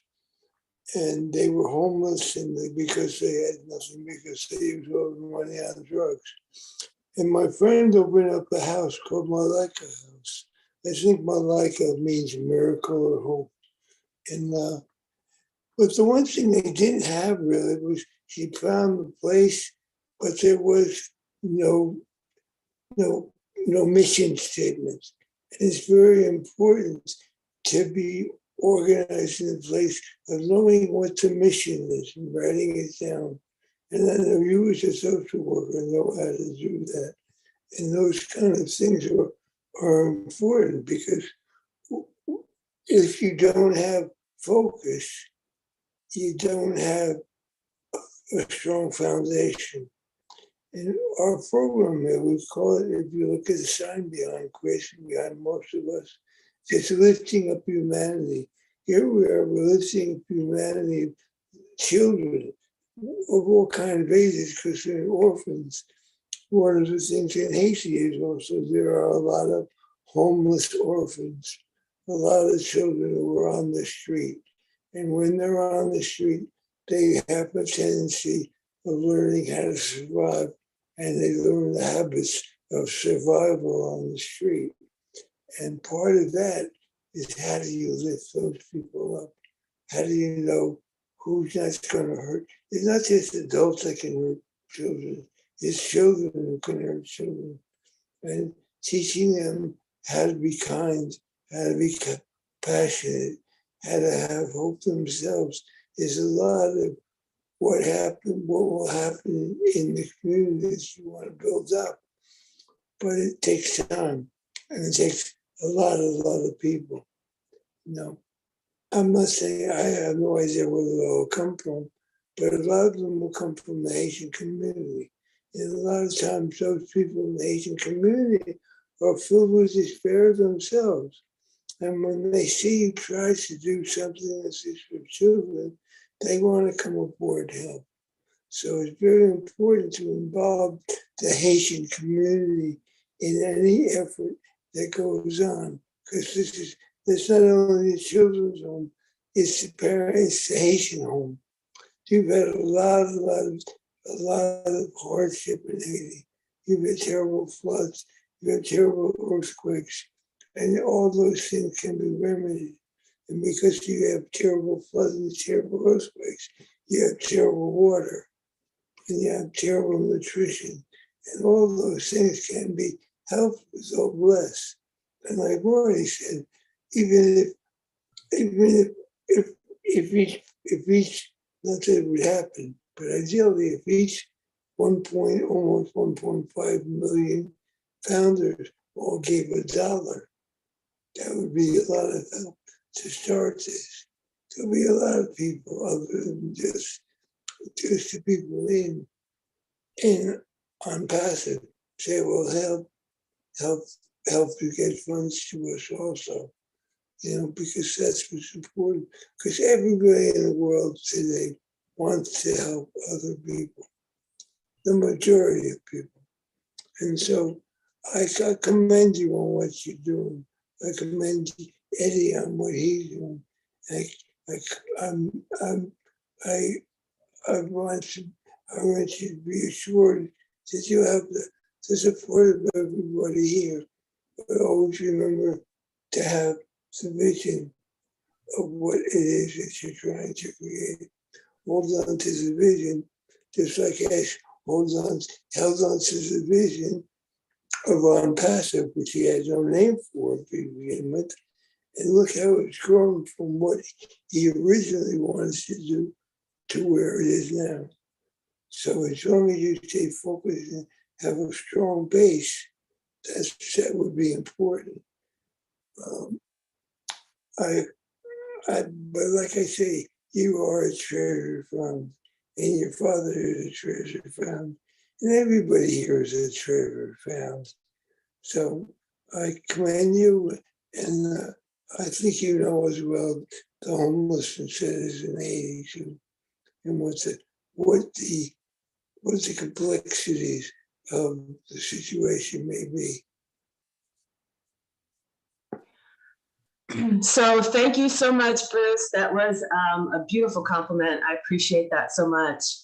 And so, you know, Haiti is one of those countries who has had a refugee crisis. So many refugees around the world A lot of them here in America are from Haiti. So, you know, as we imagine things going forward, as we make it safer for the children to be there, that makes it safer for those who are not there to come back. So that also opens up the opportunity for people to feel safer coming back to their home, because people come to, you know, people leave Haiti, you know, in terrible circumstances, and, you know, they get here and they are treated awfully. You know, we have one of our former world leaders calling it a, you know, Haiti, you know, forgive my language, you know, from you know, a shithole country. Well, the only reason why it's like that is because there are superpowers that have intentionally oppressed and depressed the country. So people have to leave in those circumstances. So as we're working to make it a safer place for children to live, to learn, to grow, to play, and have a better life, that also raises the tide for those who had to leave to be able to come back and to do the same. Thanks, Bruce. I appreciate that. The other thing that will be very important is music, because children really love to dance. They love to dance and they love to sing. They love to bang drums all the time. So make sure the curriculum has a lot of happy music. And always own the fact that you are a gem and a treasure. Thank you. Thank you, Bruce. Man, Brucey, I'm gonna start letting you go first from now on. All right, thanks, Bruce. All right, we have 1, 2, 3, 4 hands. It's almost 11:15, so I'm gonna make last call for hands. I'm gonna get these 4 in, and we'll call it a night, because I know a lot of people got to go to work tomorrow, and probably a lot of you enjoyed the 4th and are a little tired. So, Musharraf, if I said that correct, Hussein, can you please unmute yourself? Thank you, Bruce.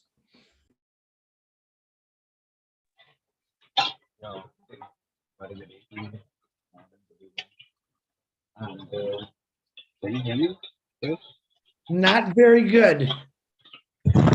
Okay, now it's okay. That's better. Yes, sir. Okay. Actually, Perry, I just asked you one question about that. You're working like at the children basis. So, what do you think about like special children? Because I'm also working in this social work long time. So we are looking for like and notice like some special children from in this particular work. So how you manage about the particular special children about that? Because you know it's like 100 children. It's like some 1 or 2 the special children is very talented, and this type of children we want to train personally for that as a, you know, as a brainstorm. So how you manage from there? Because last time you just come to our webinar and say you are the psychology, you'll work from there. So how you manage? Just simple questions I want. So when you describe, when you are saying the word special, are we talking about special needs, or are we talking about those diamonds in the rough too, special in that way? If you could clarify, please. A special means is like you know, we say like some abnormal children. It's like they have a knowledge, they have a very strong brain, but it's not like normal children. They have to do a work like that or something. I think you understand now. Yes, thank you.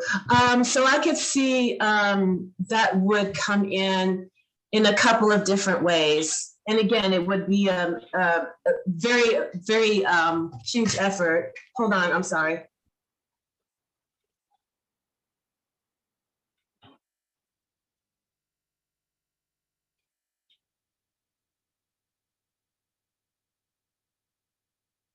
Gotta take care of those kids, Latoya. I love it. I love it. Also forgets that she walks around with half dressed. So she wants chips.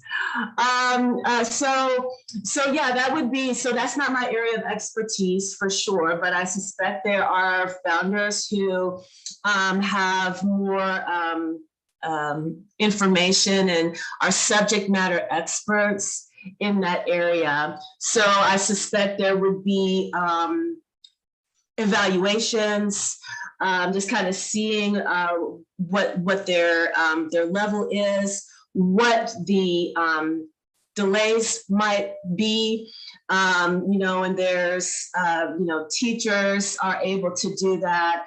Mental health professionals are able to do that. So it would be what we call in the field multidisciplinary. So they'd have different disciplines. Addressing those very, very issues that you mentioned as a Musharraf. So it would be an effort, a collaborative effort. It would be, I would think a good way to do that is when we get the opportunity to put out the campaign, we're working, bit by bit to create the foundation and what professionals would need to be involved in those areas. That makes sense. Oh, definitely. Taro, actually, that's why I'm saying, because we are working in India and your country. It's lots of country. It's a totally different. I think in India, that's a huge population, and it's very difficult to be managed from there. Why I'll tell you, because it's a family also are very helpless because they don't have money to manage from there. This is a very bigger problem too, as a special child. And one of the thing, as a special child, they have lots of talent, very talented, but they're not able to do work. They don't have an option to where they'll manage from there. So we'll take that children to like as a painting, as a different type of gaming. They're very interested. So we are developed like that. So as you do this thing to your, it's a work you added from there. So these are the work you have to manage from other special children, because it's very important to we are developed at the brain, and it's really it's a good work if we'll do that. So what do you say to your point? Yes, so you're right. I do agree. Sometimes when children don't move along in the way that some adults expect them to move along, they retreat to themselves. We don't know what's going on, and people either don't have the time, the effort, the desire, the will to do anything more to help them thrive and to grow and to bloom in their own way. So that's where we have the opportunity to make a huge impact by giving the children the space to be able to do that. And even if there might be something that might hold them back, the brain is an amazing organ. And if one area is not as strong, other areas work together to make that area strong, but there's practice, it has to be repetition. So even if children are not particularly strong in one area, they can be strong in many, many other areas. And so that might be less of a focus. It's important, but then we give them experiences, we give them opportunities, we give them the ability to speak in the way that they can or that they want to speak. And that goes a long way when it comes to education. And it goes a long way when it comes to, feeling confident despite whatever may be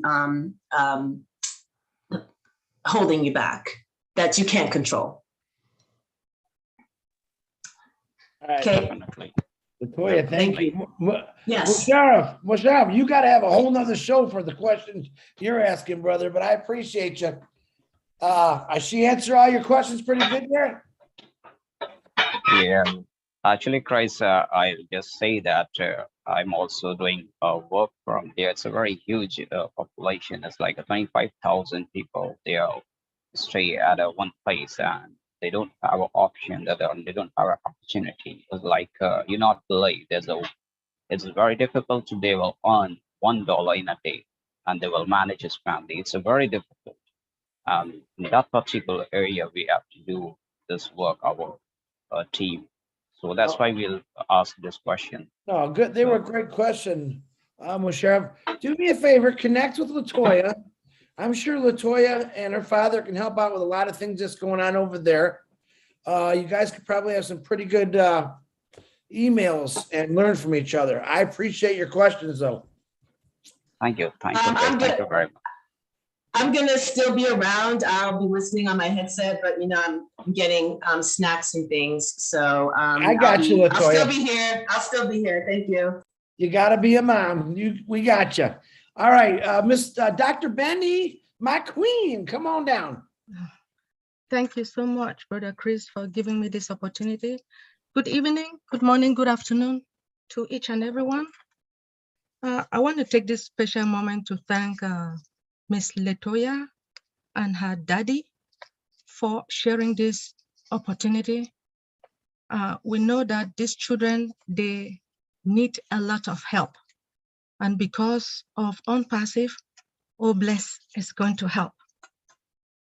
Just to ask, I do have just two questions, but let me ask one first. First of all, I want to thank those who came before me. Thank you guys for asking your question. And I want to thank Ms. Latoya for answering all the questions. Just for a little bit of research that I have done, it shows that in Haiti, with the youthful population in Haiti belongs to gangs, right? And all who lives on the street. Mr. Edward and Mrs.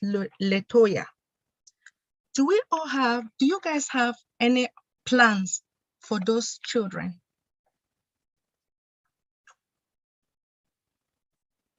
Okay, so that's where the security issue comes in, I think, because what's happening in Haiti is these children are being orphaned because the gangs are allowed, they kill adults. They're kind of just indiscriminately. And so when children are orphaned and left out to their own devices, what happens is they find another family, and now they found family in these gangs. So that's, I think, I'm not sure if the project that my dad has in mind right now would even be able to touch or come close to being able to solve that problem. However, if we focus on getting those children, when they lose their parents, getting them into a safer environment and a healthier family system than what's available for them right now. If that makes sense. Dr. Benny? Yes, please. One more thing to ask you. Since you guys already have the children, have you guys ever thought of asking them, or what are their goals? What do they really want to do in life? Maybe if you ask them what they want, what do they want? Do you want to be like, let's give an example, like Michael Jordan. Just giving an example. What are their goals in life? Maybe you can ask them. Thank you so much.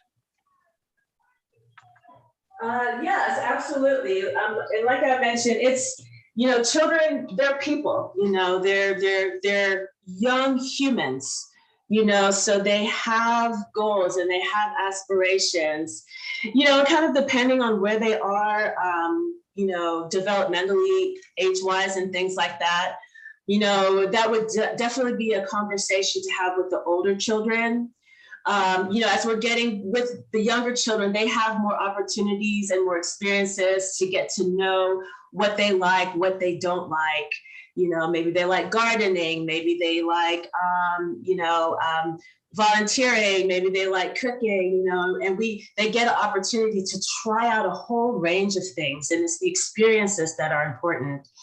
And sometimes as kids get older and they haven't had those experiences, well, what do we need to do? We ask them, how can we help you? What do you need? If things could get better for you, what would that have to be? And so depending, if it's age appropriate, yes, ma'am, absolutely. We ask them, what do you want? How do you see yourself making an impact? I mean, that's kind of a high level question for like a teenager, but I think if we give them the opportunity, if we ask them, a lot of times they don't even get to ask. They don't even get asked what they want or how we as adults can help them, so giving them the opportunity to be able to speak up, incredibly important. Thank you. Thank you so much. Thank you for your support. Thank you, Dr. Benny. Appreciate you. Okay, guys, we got 3 hands left. Excellent points, Dr. Benny, as always. Mr. Mark, can you please unmute yourself? We got about 3 minutes to 11, but I want to get the last 3 hands in. So if anyone raises their hand after David Auto, I'm cutting your fingers off. All right, go ahead, Mark. Go ahead. I really like what he's doing. And Mark, you got to speak up, brother. can you hear me now? No, buddy, barely. Barely. Is it any better now? That's a little better. I really like what she's doing.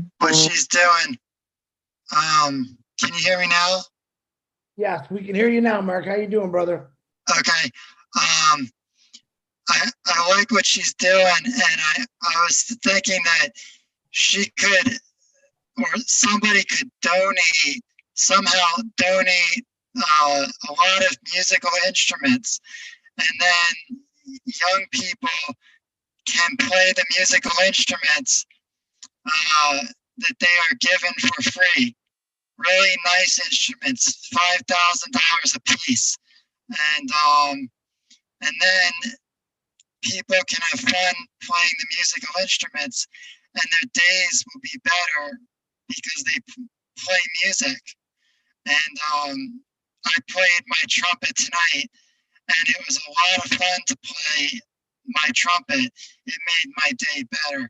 So I know that young people can have a lot of fun playing a musical instrument too.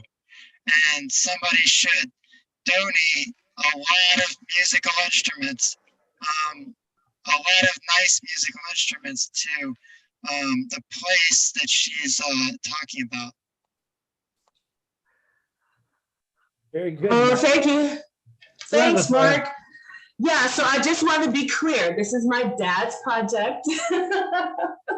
So I want him to definitely have the credit for that. So I'm the helper. So Mark, I do appreciate what you're saying. Like I used to play instruments as a kid. I sing a lot at home. So yeah, it's the experiences, just giving kids opportunities to do something different, to try something new. And learning music is great. Now I'm kind of thinking to myself, like, wow, do we need to, be getting music teachers involved? Absolutely. If we have the space and opportunity, yeah, absolutely. Yeah. So one of the things about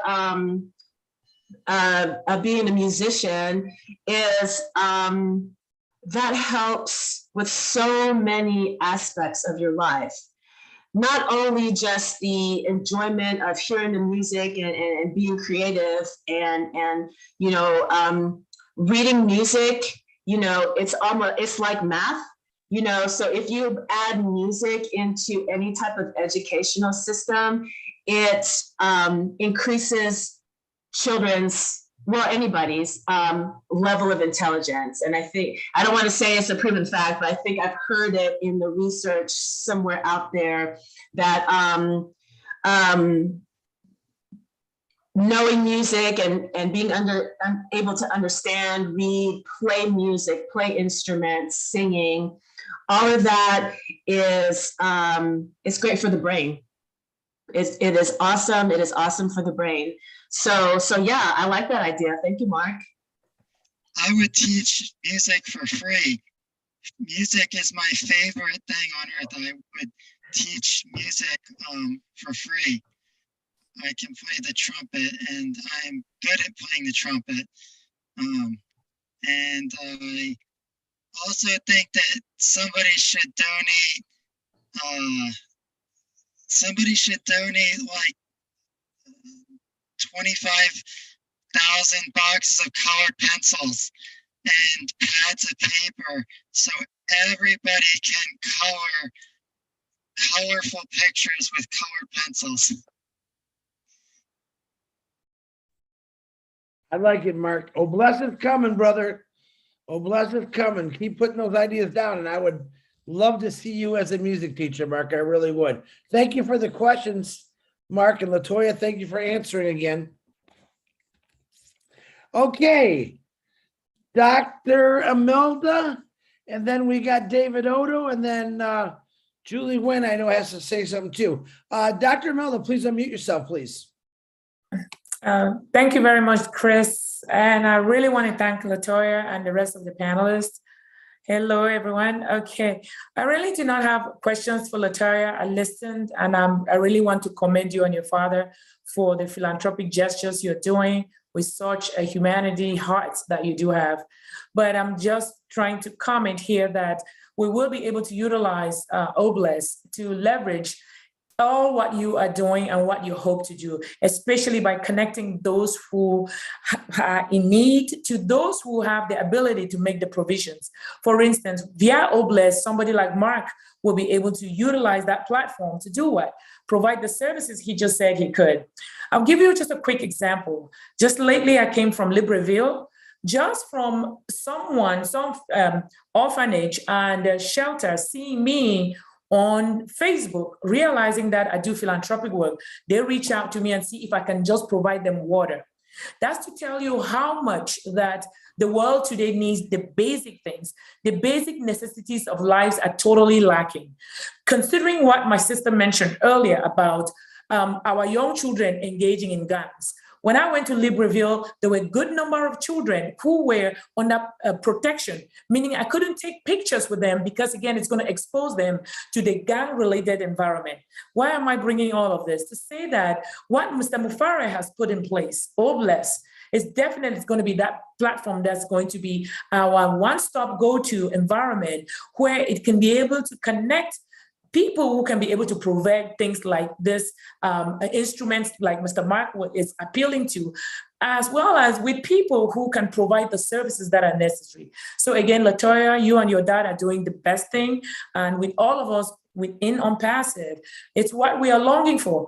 OBLES is going to be that one product that is going to surpass anything else that I believe that OnPassive is going to award us because of, again, the humanitarian aspect embedded in its entire concept. So again, let's stay strong, remain strong, because we are all in it to win it. Thank you all. So thank you so much, Dr. Imelda. Thank you.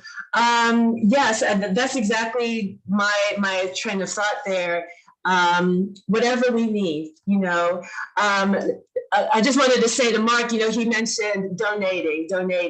Well, we won't have to do that. We won't have to, when I think of donations, I'm thinking of, we are struggling to get this stuff that we need, and I'm sure that's not what he meant, but that's kind of what I heard, that kind of comes to me when I hear donations versus charitable giving or whatever it is that we want to call it.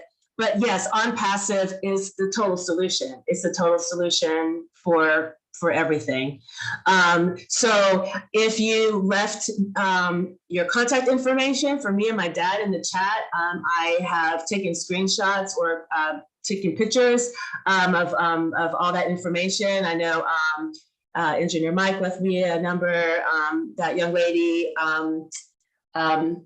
Armanadine Jacotin, I've gotten her information. So thank you all if you've left me anything.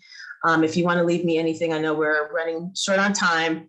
I will be happy to take your information and we'll be reaching out to you in the near future. Thank you.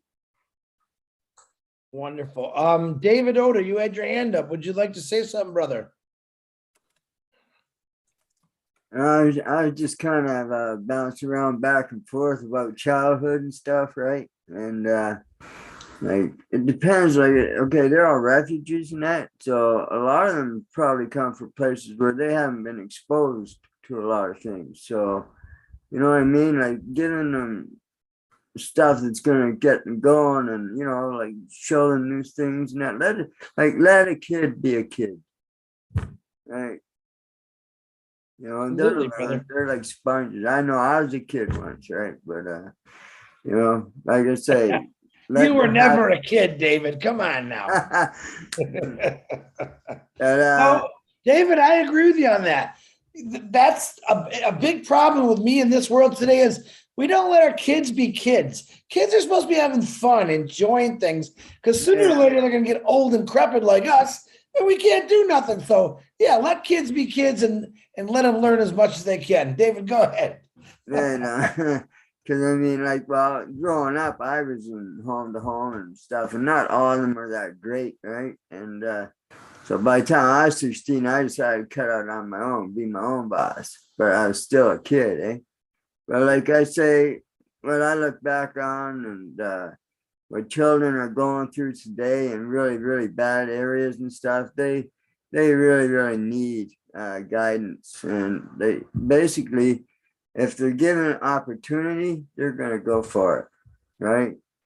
Because like an idle mind is like, you know, trouble, right? But you keep them occupied and help them find out what they do like. And I don't know, like I say, let a kid be a kid and they grow up. Experience be your best teacher.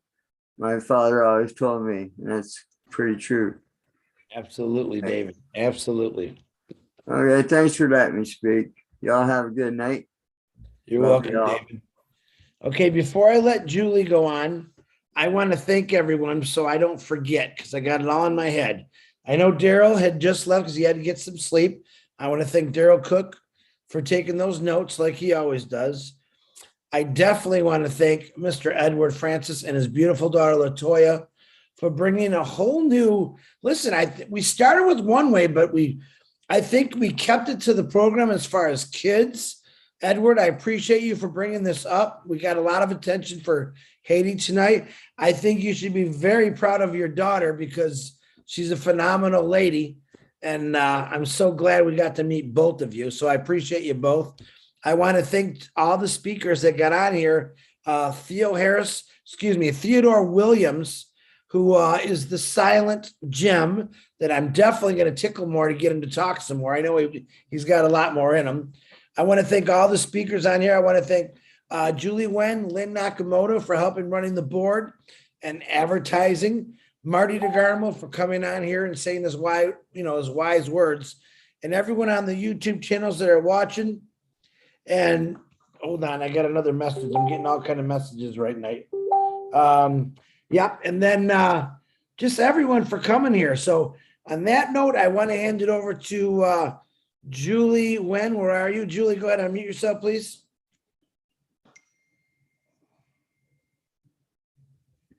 Julie, you're muted. Go ahead and say whatever you got to say, Julie. I missed it, so you go right ahead. Thank you so much, Chris, for spearheading this beautiful program called OBLESS. And I wanted to extend my congratulations and thank you to Edward Francis. LaToya is a result of how you are doing right now, because you have created and raised a beautiful daughter in the right place, had the right heart at the same time. And also right now, LaToya is on that path raising her children as well. So being, you know, a mom nowadays, I do have a degree in teaching, and now raising my two beautiful children, I see that us as parents, how our children came about, how children grow up by right now, it's a success for us as parents. So however my children grow up to be, I claim that is my success, because how I guide them through. And that's exactly what we are all doing right now, is to be able to guide our children through. All the children in the world right now need some type of guidance. And guidance has to come with a lot of love, a lot of patience, and a lot of fun to help them raise as well. So whatever that you are doing right now, Edward, LaToya's, and everyone that focusing on the children, I just want to commend you, and I thank you for doing that. I believe children nowadays is a future for our life, our country, and thank God for Unpassive. Thank God for our CEO, Ash Mufarad. Give us that opportunity to do so. I had a conversation with my children today, and I said, you know, I'm so proud of what you guys are doing, because look at what it is now happening in the US in the past weeks. It is very sad being mom or dad, seeing your children going in that dark path. And so we are here having that opportunity to focus on the children of the world, the children nowadays. Let's connecting and let's support Haiti, and let's support Edward, LaToya, and anyone that focusing on the children to become a better future, and you know, the future for this entire world. So thank you, Chris, for doing that, and thank you, Edward and LaToya, to come on here and share with us. Congratulations, Edward. You did some amazing job raising and bringing LaToya into this world. And now she's taking that and she's continued to do that with her children as well. So Julie, just let me add just one little quick thing, and my dad might be embarrassed, but he didn't actually raise me. We did not meet until the first time I ever talked to him was March of 2022. My mom chose not to tell me my paternity. And so we only just met. So I would say that since he did not raise me, I'm his spitting image. I look like him. You know, if I were an 80-year-old man, I look just like him. And his spirit is my spirit too. So even though he didn't raise me, his spirit has always been with me. Thank you. That's beautiful. That's beautiful. Thank you so much, LaToya, for letting me know that. I really appreciate you coming on here and speak on behalf of your dad as well. Thank you so much. All right, Chris, I know I'm hesitating to say this, but thank you for supporting a lot of the YouTubers out there. And he has mentioned, and we did a speedy live, and I really hesitate to come on here and talk about tomorrow, but this is part of what Chris wanted to do, supporting the YouTuber out there, and for all that wanted to become a YouTuber.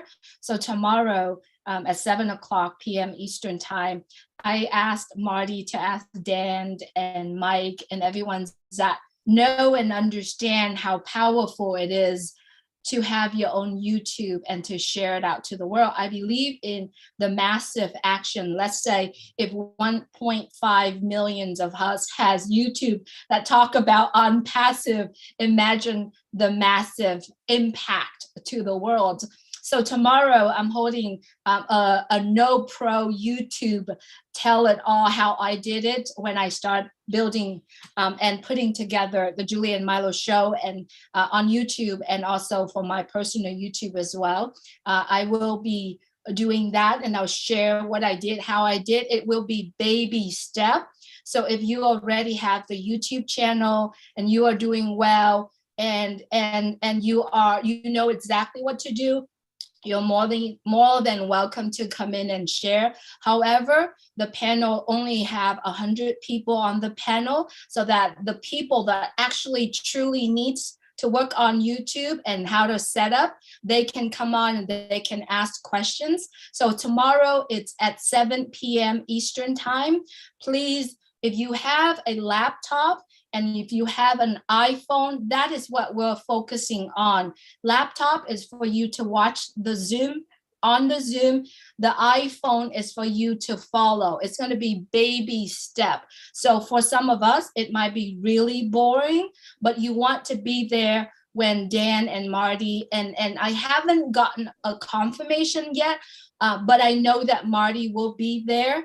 He always support on everything that we are doing. So thank you, Marty, for that. But if you like to come on at the very beginning and listen to what Dan and Marty and Mike do, you're more than welcome. But please make sure you leave the panel for the people that actually need to build their own, to set up their own YouTube channel. So that is tomorrow. I will post a link in the back office. I don't know if it's live stream. I don't think it is, probably the first part, but the second part, it's just for all of us getting together and kind of helping and supporting each other. So that's tomorrow at 7 p.m. Eastern time. Thank you, Chris. Beautiful work that you are doing. I'm always here if anyone needed help. I'm always be here. Thanks so much. Thank you, Julie Nguyen. And tomorrow's on Pasta 360, I believe, is at noon with myself, Red, and Marty. I'll probably get more information in the next couple hours on that. It's going to be a long night, I think. But guys, stay blessed. God bless you all. Once again, LaToya and your amazing father. And I told Edward he wasn't allowed to turn his camera on because he's 80 some years old. He looks like he's 32, and that can't happen. The only sexy guy in here has got to be me, I told him. So, Edward, it's a privilege. Standard time, 10 o'clock tomorrow, 360? 360 will be at, I believe, right at 12 noon EDT, but I won't find that out till the morning time. We'll have it posted. Red will have it posted probably in the next couple hours here. So thank you, dear. All right, you're welcome. Edward, LaToya, my heart goes out to you. Let's do what I always say, Haiti. UnPassed is coming. We're going to help the children and rebuild Haiti. And Edward and his amazing daughter are going to lead the path. And anyone that's watching this as a recording later, if you want to get information or contact with LaToya, send me your information if you watch this tomorrow. And I promise you I will get it to LaToya and to her father if you want to help out. Once again, thanks for everyone that helped out. I love every one of you. Go get some sleep.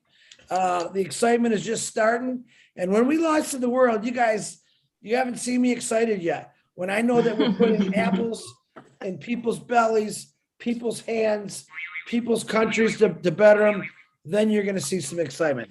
I love every one of you. Unmute yourself and say love you too. Bye, guys. Good night, everybody. Bye. Bye. Bye. Everybody. Everybody. Good night, I'm gonna miss you. See you all again. Hey,